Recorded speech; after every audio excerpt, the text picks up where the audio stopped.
திரு சாண்டில்யன் அவர்களின் சந்திரமதி சரித்திர தொடர்கதை. இந்த நாவலோட முந்தின பகுதியில் லிங்க் இந்த வீடியோ டிஸ்கிரிப்ஷன்ல இருக்கு. அதையும் கேட்டுட்டு இந்த இறுதி பகுதி கேளுங்க. இப்ப அடுத்த பகுதி கேட்கலாமா? பகுதி 4 மற்றும் இறுதி பகுதி. அத்தியாயம் 10. சாய்ந்த தாமரை. அவள் கண்கள் நிர்பயமாக சந்தித்தன. என் கணவரே, நான் ஜஸ்வந்தை அடித்ததால் நீங்கள் சினமுற்று இருக்கிறீர்கள். அடிக்காவிட்டால் நம் கதி என்னவாகி இருக்கும் என்பதை நீங்கள் யோசித்தீர்களா? உங்களிடம் வாள் இல்லை, ஆனால் அவனிடம் வாள் இருந்தது. அவன் என்னை மணக்க முயன்றான், ஆனால் என் தந்தை அதற்கு மறுத்துவிட்டார். என்னை மடக்க சமயம் பார்த்தான், சமயம் கிடைக்கவில்லை. நேற்றுதான் அதற்கு சமயம் கிடைத்தது. மற்ற ராஜபுதன அபலைகளைப் போல நானும் இருந்திருந்தால் அவன் என்னை என்ன செய்திருப்பானோ சொல்ல முடியாது. ஆனால் எனது பலம் அவனுக்கு தெரியும். என் தந்தையிடம் வாள் பயிற்சி பெற அவன் வந்தான். அங்கு என் தனிமையை பயன்படுத்திக் கொள்ள முயன்றான். என் கையில் இருந்த வாளினால் அவன் வாளை தட்டி எறிந்தேன். என் வாளை கொண்டு ஆட்டை துரத்துவதைப் போல இந்த நகரின் வீதிகளில் அவனை துரத்தினேன். அதனால் அவன் எனக்கு ராட்சசி பட்டத்தை சூட்டினான். ஆனால் நான் ஒன்றும் கவலைப்படவில்லை. ராஜபுதனத்தின் நிலையை பார்த்து என் வாழ்க்கையை அமைத்துக் கொண்டேன். இந்து பெண்களுக்கு நாடு இன்று இருக்கும் நிலைமையில் தற்காப்பு வன்மை மிக மிக அவசியம். ஆதலால் வாள் பயிற்சி பெற்றேன். வேல் எறியவும் எனக்கு தெரியும். 20 அடி தூரத்தில் இருக்கும் எந்த துஷ்ட மிருகத்தையும், அது மனிதராக இருந்தால் கூட ஒருவாள் எறிந்து கொல்ல முடியும் என்னால். ராஜபுத்திரர்கள் ஆண்மை இழந்து மொகலாயருக்கு அடிமையாக இருக்கும் இந்த காலத்தில் ராஜபுத்திர ஸ்திரீகளுக்கு தற்காப்பை தவிர வேறு ஒன்றும் வழியில்லை என்று பேசினாள் சந்திரமதி. பேச பேச அவள் உணர்ச்சி அதிகப்பட்டது. இந்த கோட்டை மான்சிங் வசத்தில் இருக்கிறது. ஆனால் அதற்கு தலைவன் அப்துல்லா. ஏன்? அவன் ஜிஹாங்கீருக்கு வேண்டியவன். எஜமானர்களுடைய முகம் கோணாமல் நடந்து மான்சிங் பதவியில் இருக்கிறான். அந்த மாதிரி ராஜபுத்திரர்கள் இன்று அதிகம். அவர்களால் ராஜபுதனம் இதர இனத்தார்களுடைய பரிகாசத்திற்கு இலக்காகி இருக்கிறது. ராஜபுத்திரர்கள் பெண்களை அரசியல் சதுரங்கத்தில் விற்பனை பொருள்களாக்கி விட்டார்கள். ஆனால் ஆண்களில் ராணா பிரதாப்பை போல் பெண்களிலும் மானம் உள்ளவர்கள் இருக்கிறார்கள். அவர்களில் ஒருத்தி நான். என் கணவரை தவிர வேறு ஒருவரும் என்னை பார்க்கவும் முடியாது, என்னை தொடவும் முடியாது, தொட்டபின் பிழைக்கவும் முடியாது. நீங்கள் மட்டும் இல்லையில் நேற்று கதை வேறாகி இருந்திருக்கும். என்னை தொட முயன்றிருப்பான் ஜஸ்வந்த், ஆனால் மரணத்தை பிடித்திருப்பான். நீங்கள் மட்டும் என்ன, என்னை மணக்கவா வந்தீர்கள்?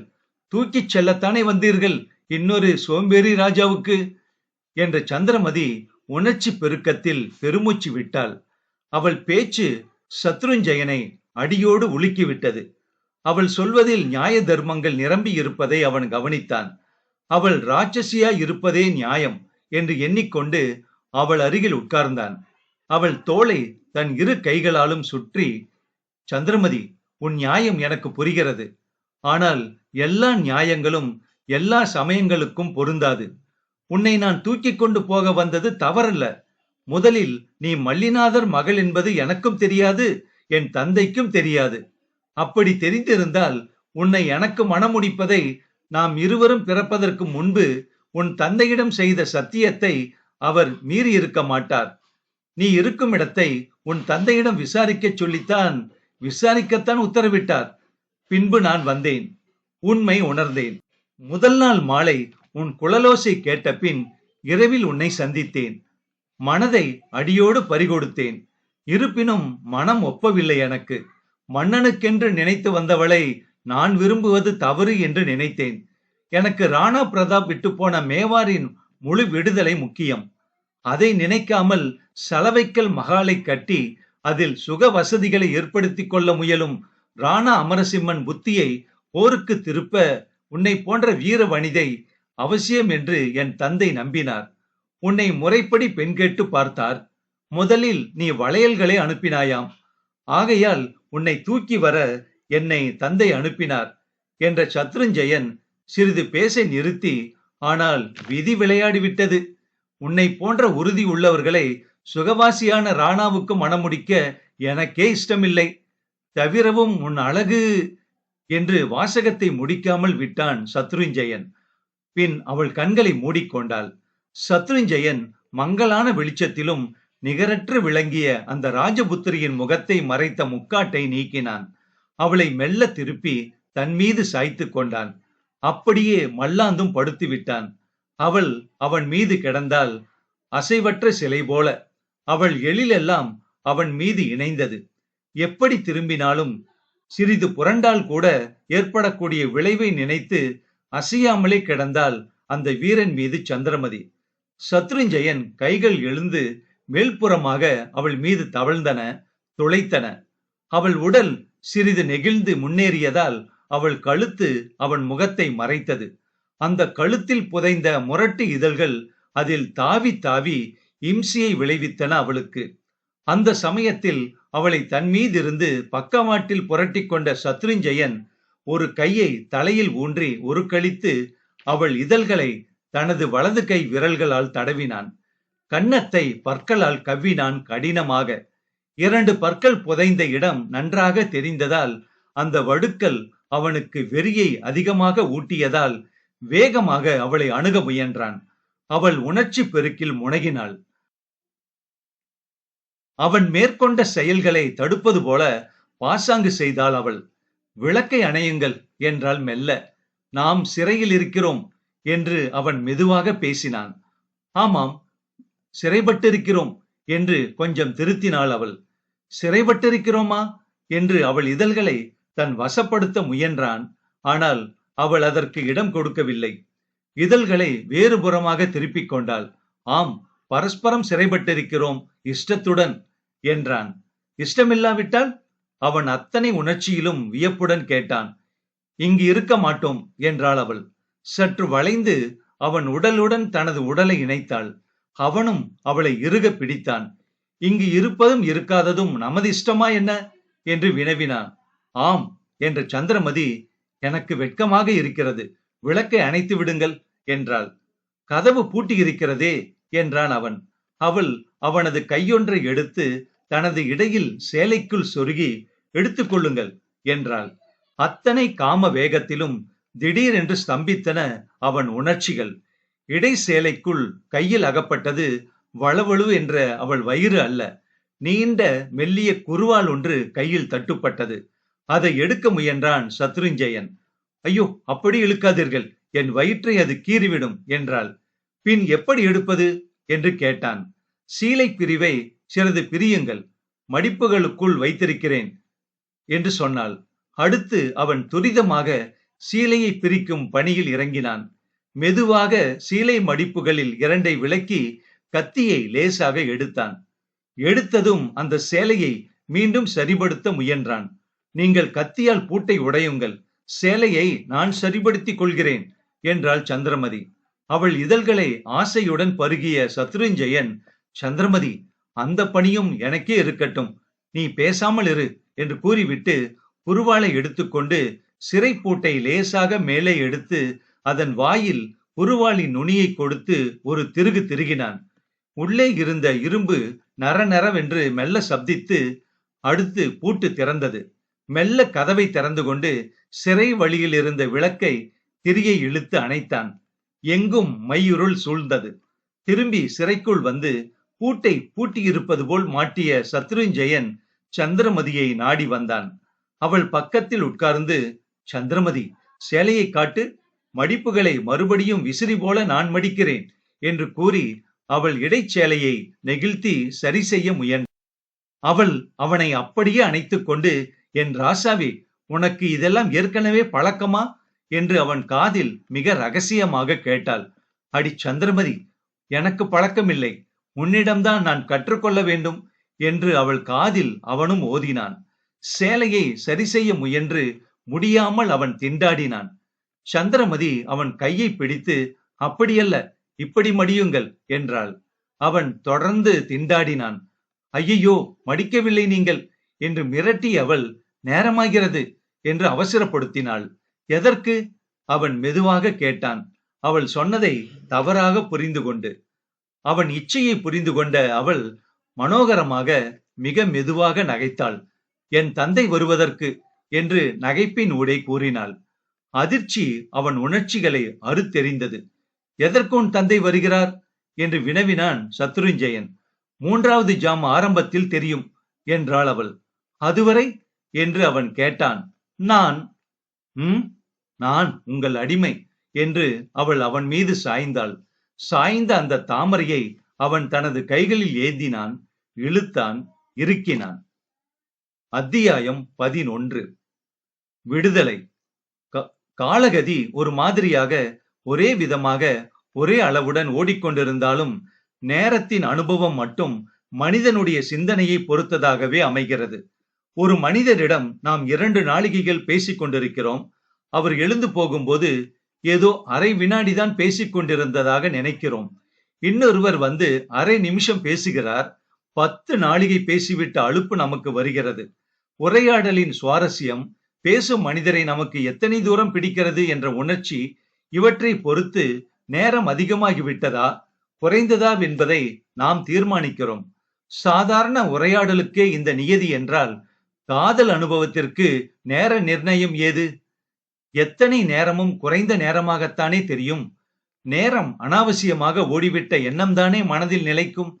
அப்படித்தான் இருந்தது சந்திரமதிக்கும் சத்ருஞ்சயனுக்கும் அந்த இரவில் சிறைச்சாலை மணி 3வது ஜாமத்தை வலியுறுத்திய போது.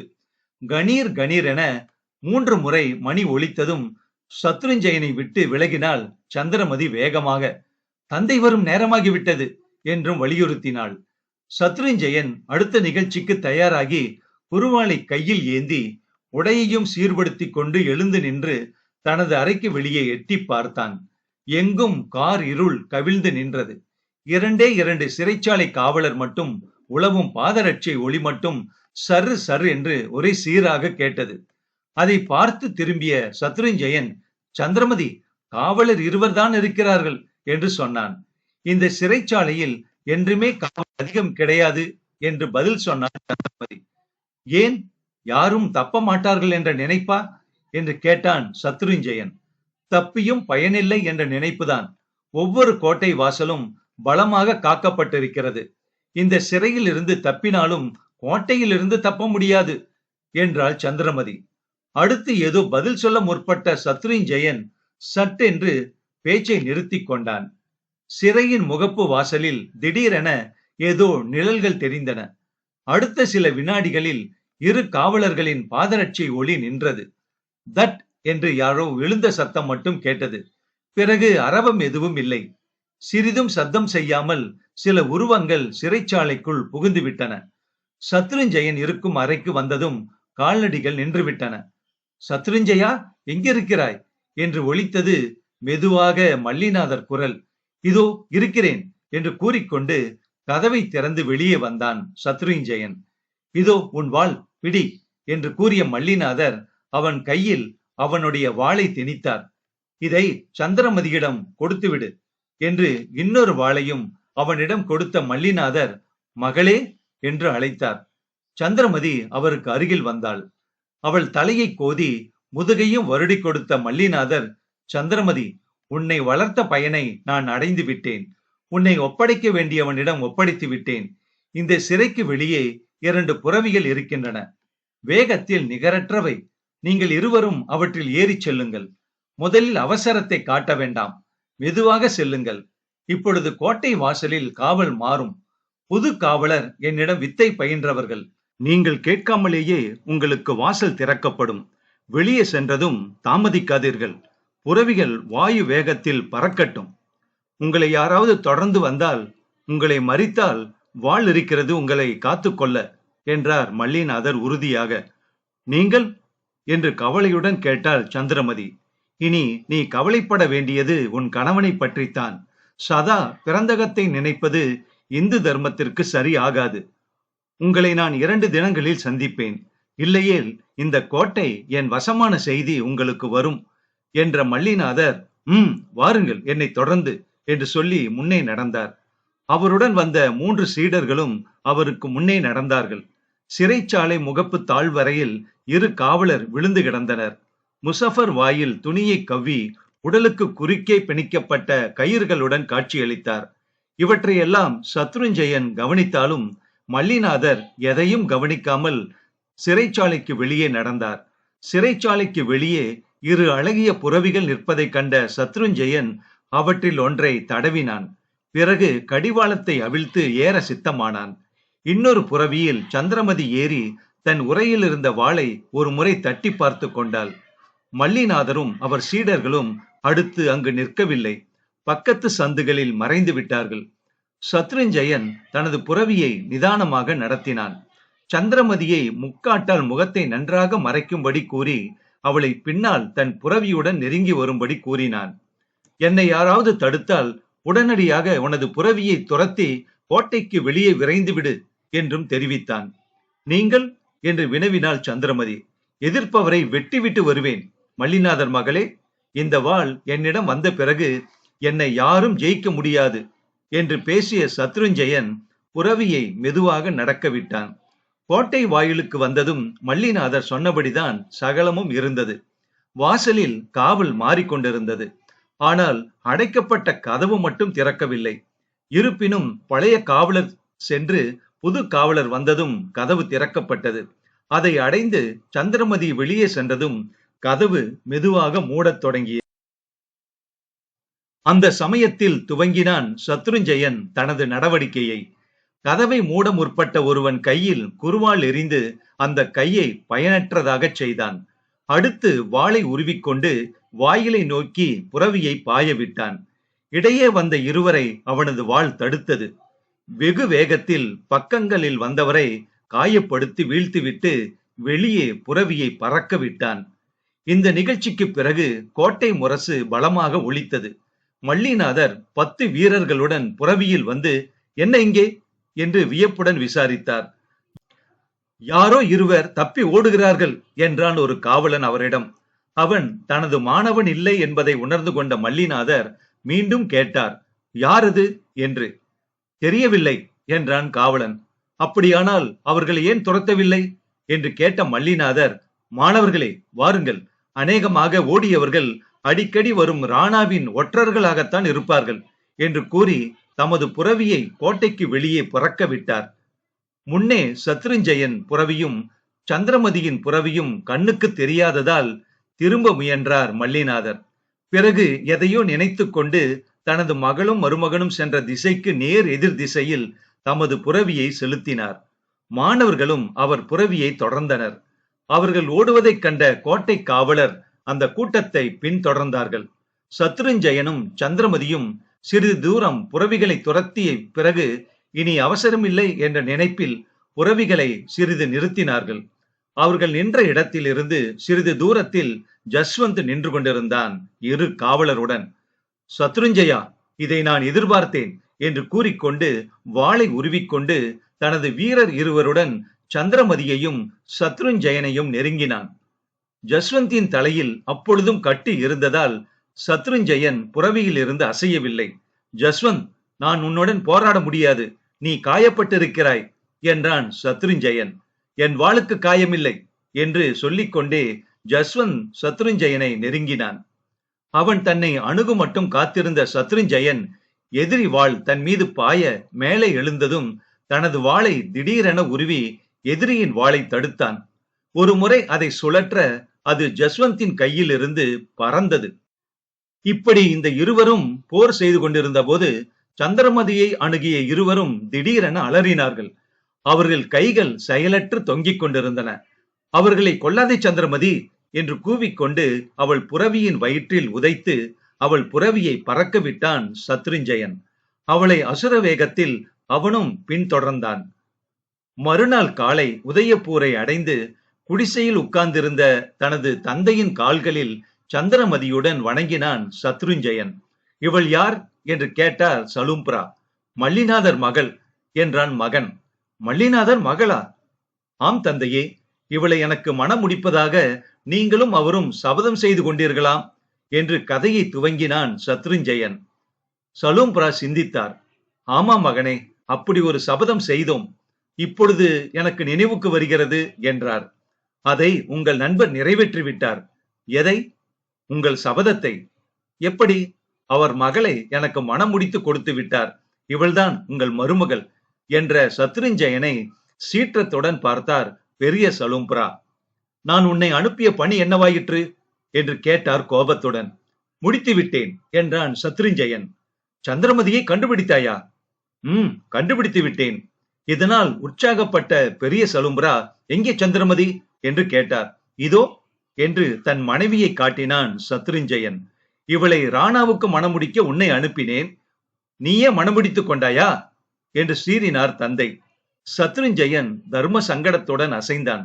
அந்த சமயத்தில் உள்ளே நுழைந்த மல்லிநாதர், சந்தா, உன் மகனுக்கு என்று முடிவு கட்டிய நீ அவளை ராணாவுக்கு கொடுக்க முற்பட்டது என்ன நியாயம் என்று வினவினார். குடிசையில் இருந்து மூவரையும் திரும்பி பார்த்த சலும்பரா வேகமாக குடிசையில் இருந்து வெளியேறினார். நேராக தமது புரவி மீது ஏறி அமர் மகாலுக்கு விரைந்தார். அங்கு மகாலுக்குள் நுழைந்ததும் மன்னனை நோக்கினார் மிகுந்த சினத்துடன்.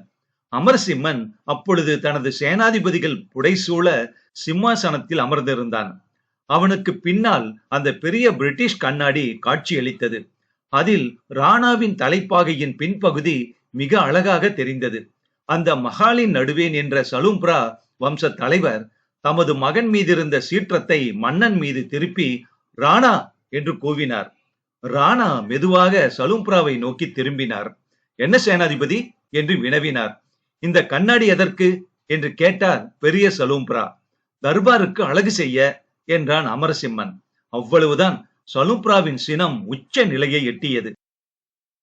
சபையில் இருந்த படைத்தலைவர்கள் மீது ஒரு முறை தமது பெரிய விழிகளை சுற்றவிட்டார். மகாலின் அற்புத சித்திர வேலைப்பாடுகளையும் வெறுப்புடன் பார்த்தார். இந்த சுகத்துக்கும் படோடாபத்துக்குமா ராணா பிரதாப் ஆயுள் முழுவதும் போரிட்டு மடிந்தார்?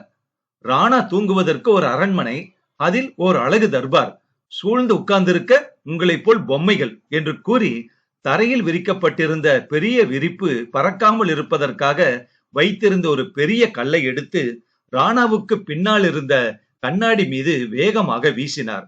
அனைவரும் அச்சத்தின் வசப்பட்டனர். கண்ணாடி பெருத்த சத்தத்துடன் விரிந்தது பல இடங்களில். அதில் ராணா பலவிதமாக தெரிந்தார். அடுத்து சலும்பரா விரைந்து சிம்மாசனத்தில் இருந்து ராணாவை கையை பிடித்து இழுத்து கொண்டு, வாருங்கள் படைத்தலைவர்களே, பிரதாபசிம்மன் மகனை அவமானத்தில் இருந்து காப்பாற்றுவோம். பிரதாபசிம்மனுக்கு அவர் மரணத்தின் போது கொடுத்த பிரமாணத்தை காப்போம் என்று இறைந்து பித்து பிடித்தவர் போல் கூவிக்கொண்டு ராணாவை வெளியே இழுத்துச் சென்று புரவி மீது ஏற்றினார். சலும்பராவின் வீர கூச்சல் மற்ற படைத்தலைவர்களையும் ஊக்கப்படுத்தவே, ஹேய் ஜெய் ராணா பிரதாப் என்று கூவிக்கொண்டு தொடர்ந்து சென்றனர் சலும்பராவை. அடுத்து மன்னன் புரவியும் மற்றவர் புரவிகளும் வீர கோஷங்களுடன் விரைந்தன. மீண்டும் மேவாரின் சுதந்திர போர் துவங்கியது. சலும்பரா சென்றதும் புது தம்பதிகளை தனிமையில் விட்டு நண்பனை பின்பற்றி சென்ற மல்லிநாதரும் போர்க்கூட்டத்துடன் போய்விட்டபடியால் அவர் திரும்பவில்லை. குடிசையில் தனித்திருந்த சந்திரமதி, நாம் இனிமேல் என்ன செய்வது என்று கேட்டாள். நீதான் சொல்ல வேண்டும் என்றான் சத்ருஞ்சயன். சொல்ல என்ன இருக்கிறது என்றாள் சந்திரமதி. ஆமாம் ஆமாம், ஏதுமில்லை என்று சத்ருஞ்சயன் அவளை அணுகினான். இந்த தரையில்தான் ராணா பிரதாப் படுத்திருந்தார் என்றும் அவன் சொன்னான். இதைவிட சிறந்த இடம் ஏது என்ற சந்திரமதியின் முகம் அந்திவானத்தை போல் சிவந்தது. சாண்டில்யன் அவர்கள் எழுதிய சந்திரமதி குறுநாவல் முற்றும். இந்த நாவல் பத்தின உங்க கருத்தை பதிவு பண்ணுங்க. பின்குறிப்பு: சலும்பரா கண்ணாடியை கல்லெறிந்து உடைத்ததும் சரித்திரம். மன்னனை அரியணையில் இருந்து இறக்கி இழுத்துச் சென்றதும் சரித்திரம். பிறகு நடந்த 2 பெரிய போர்களில் மேவார் தலையெடுத்ததும் ஒரு சரித்திரம். ஒண்டாலா மேவார் வசமானதும் சரித்திரம். நமது பாரத நாட்டு வீர சரித்திரத்தில் இது ஒரு சிறந்த ஏடு. நமது இளைஞர்களும் பெரிய வீரர்களாக வேண்டும் என்ற கனவுடன் இந்த சிறு குறுநாவல் எழுதப்பட்டுள்ளது. சாண்டில்யன் அவர்கள்.